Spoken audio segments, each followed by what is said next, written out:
YouTube channel pertama aku, video pertama juga karena aku bikin video ini untuk melengkapi tugas kuliah saya, tugas komputer 1 yang dibina oleh Pak Eko. Di sini kenalin dulu ya awal-awal. Pertama-tama maaf agak belepotan. Nama saya Imro'atun Nafiro. NPM saya di kuliah saya S191003692. Saya dari Prodi Pendidikan Matematika 2019B. Saya di sini akan mempresentasikan tugas kuliah saya yang judulnya RAM, Random Access Memory. Oke, cus langsung ke slide video pertamanya. RAM, yakni Random Access Memory. Aku di sini akan membahas poin-poin mulai dari pengertiannya, sejarahnya, fungsi, macam-macam, dan tipe umum RAM. Apa sih RAM itu? Ada yang tahu nggak? RAM yakni Random Access Memory merupakan sebuah media penyimpanan data sementara pada komputer. RAM merupakan media penyimpanan yang bersifat volatil karena ketika ada pasokan arus listrik ke media tersebut maka data yang tersimpan akan hilang. Oleh karena itu, setiap kali komputer akan dimatikan, data yang tersimpan di RAM akan disalin terlebih dahulu ke media penyimpanan permanen seperti hard disk yang tidak membutuhkan listrik untuk mempertahankan data yang tersimpan.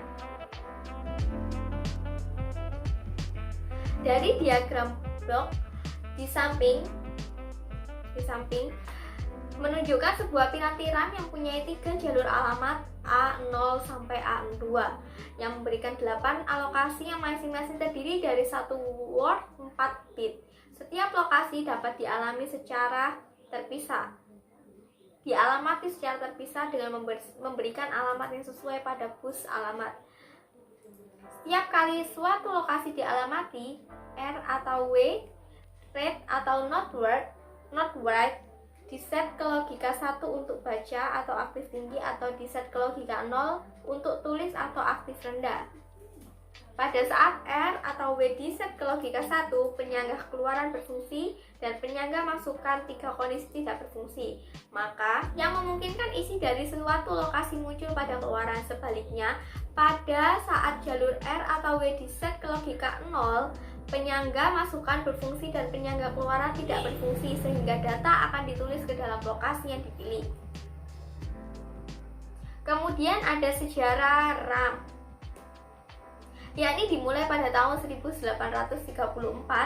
Charles Babbage mengembangkan pemikiran analytical engine yang mana itu merupakan cikal bakal komputer. Perangkat ini hanya bisa memakai memori baca berupa punch card. Kemudian dilanjut pada tahun 1932, Gustav Tauschek membuat memori yang sederhana di Australia. Pada tahun 1936, Konrad Zuse mematenkan memori bimekanik yang digunakan dalam komputer. Memori ini berdasarkan pada sliding bagian logam. Pada tahun 1939, Helmut Schreier membuat memori prototype dengan memakai lampu neon. Pada tahun 1942, The Atanasov Berry Computer mempunyai 60 bit kata-kata, 50 memori berupa kapasitor dan dipasang pada 2 drum bergulis. Pada tahun 1947, Frederick V. Los Angeles mematenkan penemuan dengan menggunakan memori inti magnetik. Dilanjut pada tahun 1968, RAM yang ditemukan Robert Dennard kemudian dibuat secara besar-besaran oleh perusahaan Intel. Pada tahun 1970, IBM membuat memori yang bernama DRAM atau Dynamic Random Access Memory. Pada tahun 1987, ditemukan FPM DRAM atau Fast Page Mode RAM yang sejak pertama kali diluncurkan langsung menguasai pasar memori. Dilanjut pada tahun 1905, diciptakan penyempurnaan dari FPM DRAM yaitu EDORAM atau Extended Data Output RAM. Pada tahun 1996 sampai 1997, Kingston membuat sebuah modul memori yang bisa bekerja dengan kecepatan bus sama dengan frekuensi pada prosesor. Pada tahun 1998, Intel menciptakan standar baru untuk jenis memori guna mengimbangi sistem chipset SAT-i440BX. Dan pada tahun 1999, Rambus membuat sebuah sistem memori yang menggunakan arsitektur baru dan revolusioner, serta komponen baru ini sangatlah berbeda dengan arsitektur memori SDRAM yang diberi nama DRAM atau Direct Rambus DRAM. Pada tahun 1999 juga, Rambus juga mengembangkan jenis memori lain yang mempunyai kemampuan sama dengan DRAM dan diberi nama RDRAM. Pada tahun 2000, Crucial mengembangkan kemampuan memori SDRAM menjadi 2 kali lipat lebih kencang, yaitu DDR SDRAM. Pada tahun 2000, kemudian juga dibuatlah DDR-RAM yang berguna untuk meningkatkan bus ke 133 MHz. DDR-RAM ini terus dikembangkan hingga saat ini sudah ada DDR4-RAM. Kemudian fungsi RAM. Apa sih fungsi-fungsi RAM itu? Yakni salah satunya menyimpan data yang berasal dari piranti masuk sampai data dikirim ke ALU untuk diproses. Yang kedua, menyimpan data hasil pemrosesan ALU sebelum dikirim ke piranti keluaran. Yang ketiga, yakni menampung program atau instruksi yang berasal dari piranti masuk atau dari piranti pengingat sekunder. Tipe-tipe umum RAM. SCRAM atau Static RAM, yang berasal dari kata static menandakan bahwa memori memegang isinya selama listrik tetap berjalan. Tidak seperti RAM dinamik atau DRAM yang membutuhkan untuk disegarkan secara periodik. Hal ini dikarenakan SRAM didesain menggunakan transistor tanpa kapasitor. Singkat cerita, langsung kedua, NVRAM atau non-volatile RAM, yakni sebuah jenis memori komputer dengan akses acak atau RAM yang umumnya digunakan untuk menyimpan konfigurasi yang dilakukan oleh firmware seperti BIOS, EVI, atau firmware lainnya pada perangkat embed secara semacam router. Kemudian DRAM atau dynamic RAM, yakni tipe RAM yang menyimpan setiap bit data pada kapasitor yang terpisah dalam sebuah IC.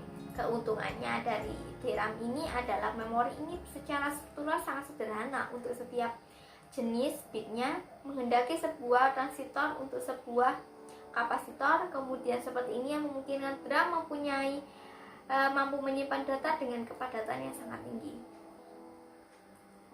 Ini adalah contoh-contoh gambarnya. Ada FPM DRAM, EDORAM, RDRAM, SDRAM, dan SCRAM. Ini macam-macamnya. Terus ada FPM DRAM, ada SDR, SDRAM, ada DDR SRAM, ada SODIMM, VGRAM, GDDR, SDRAM. Spesifikasi RAM. Ada DDR1 RAM yang mempunyai tipe modul D1mm, dual inline memory module, chip memori yang digunakan TSDP, kecepatan bus speed dalam frekuensi memori 133, 166 dan 200, 216, 233, 250, 266, 275 dan 283. Tipe memorinya ada PC 2100, 2700, 3200 sampai yang ke 5000. Jumlah pinnya 184 pin, 92 pin pada setiap sisi. Voltasenya 2,5 volt. Jumlah notch 1 notch. Jenis kapasitas memori ada 128 MP, 256, 512 dan 1 GB. Ada DDR2 RAM yang tipe modulnya DIMM, chip memorinya BGA atau Bold Grade Away. Kecepatan bus speed dan frekuensi memori ada 400, 530, 667 sampai 11200. Tipe memorinya ada tipe C 3200, 4300, 5300 sampai 9000. Jumlah pinnya 240 pin, 120 pin di setiap sisi. Voltage 1,8 volt. Jumlah notnya 1. Jenis kapasitasnya 512, 1 GB, 2 GB dan 4 GB. DDR3 RAM, tipe modul DIMM, chipnya 9 nanometer, kecepatannya mulai dari 800 sampai 2000, tipe memorinya 6400, 8500, 10600 sampai 1600. Ada juga DDR4 RAM. Sekian dari presentasi saya yang bisa aku sampaikan. Apabila ada kekurangan kata, aku mohon maaf sebesar-besarnya. Terima kasih juga kepada Pak Eko yang dimana dalam 1 semester ini udah memberikan ilmu-ilmunya dalam mengajar kelas kami. Udah segitu aja presentasi dari aku. Terima kasih banyak banget udah nyimak apa yang aku sampaikan mulai awal sampai sekarang, dan aku mohon maaf banget kalau masih omongan aku belibet gak karuan ya, karena maklum ya ini video pertama aku. Terima kasih banget. Terus jangan lupa komen di bawah, terus like video aku, terus subscribe juga kalau perlu. Terima kasih. Mungkin lain waktu aku bisa bikin video-video yang lainnya. Terima kasih banyak banget. Assalamualaikum warahmatullahi wabarakatuh. Bye bye.